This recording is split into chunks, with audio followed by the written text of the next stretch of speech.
नमस्तेस्तु भगवन् विश्वेश्वराय महादेवाय त्र्यम्बकाय त्रिपुरान्तकाय त्रिकाग्निकालाय कालाग्निरुद्राय नीलकण्ठाय मृत्युञ्जयाय सर्वेश्वराय सदाशिवाय श्रीमान् महादेवाय नमः।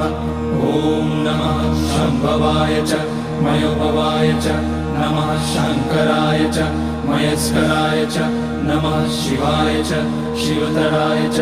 ॐ त्र्यम्बकं यजामहे सुगन्धिं पुष्टिवर्धनम् उर्वारुकमिव बन्धनान् मृत्योर्मुक्ष्यमामृतात्।